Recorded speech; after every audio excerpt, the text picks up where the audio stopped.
एकदा एक घनदाट जंगल होतं, जिथे एक सिंह राज्य करत होता. पूर्वी तो फार बलवान होता, पण आता म्हातारपणी तो खूपच थकला होता. हाडं दुखत होती आणि शिकार करणं तर अशक्यच झालं होतं. सिंह मनाशी म्हणाला, मला खूप भूक लागली आहे. आता जर काही नाही केलं तर उपासमारीनच माझा मृत्यू निश्चित आहे. काहीतरी युक्ती वापरायला हवी. दुसऱ्या दिवशी सिंहाने सगळ्या प्राण्यांना एका सभेसाठी बोलवलं.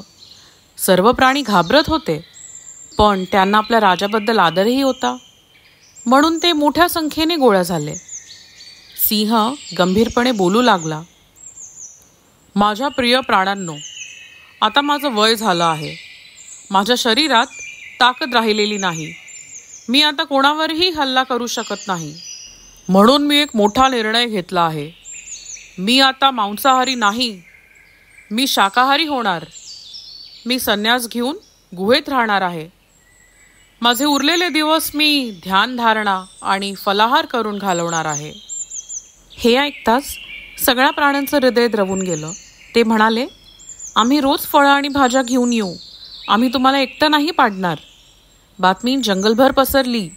आपला सिंह राजा शाकाहारी झाला, संन्यासी झाला. काही दिवसांनी एक गाढव टोपलीभर फळं घेऊन सिंहाच्या गुहेपाशी आला. तो म्हणाला, महाराज, मी आपल्यासाठी गोड फळं आणली आहेत. कसे आहात आपण?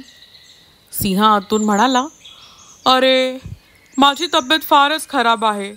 तू खूप चांगला आहेस, पण मला नीट दिसत नाही. आत ये आणि हे फळं माझ्या हातात दे. गाढव सिंहाच्या सज्जन बोलण्यावर विश्वास ठेवून आत गेला आणि सिंहाने त्याच्यावर तुटून पडून त्याला खाल्लं. काही दिवसांनी एक हरण गुहेजवळ आलं, टोपलीत ताज्या भाज्या घेऊन. हरण म्हणालं, महाराज, तुमची खूप आठवण येत होती. तुमच्यासाठी या ताज्या भाज्या आणल्या आहेत. सिंह आतून म्हणाला, माझी हालचाल होत नाही. ये ना आत. आपल्या म्हाताऱ्या राजाला भेट तरी दे. हरणानेही त्याच्या बोलण्यावर विश्वास ठेवला आणि आत गेलं आणि त्याचंही गाढवासारखंच झालं. असेच अनेक प्राणी सिंहाच्या गुहेत गेले, पण परत आलेच नाहीत. एकदा एक कोल्हा सिंहाला भेटायला गेला. सिंहाने गुहेतून आवाज दिला, कोण आहे तिथे? माझ्या अखेरच्या दिवसात मला कोण भेटायला आला आहे? कोल्हा म्हणाला, मी आहे कोल्हा, पण मी आत नाही येणार. सिंह आतून म्हणाला, मी चालूही नाही शकत.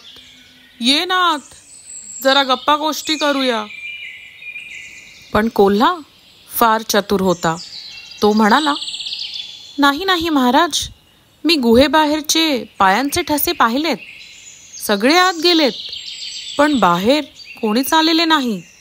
हे बोलून तो झटकन तिथून निघून गेला आणि जंगलातील सर्व प्राण्यांना सिंहाची चालाखी समजवली. आणि त्या दिवसानंतर कोणताही प्राणी सिंहाच्या गुहेकडे फिरकला नाही. मित्रांनो, आपण या कथेतून हे शिकलो की स्वार्थी लोकांवर कधीही विश्वास ठेवू नये. हुशारीनं विचार करूनच कोणावरही विश्वास ठेवावा. धन्यवाद.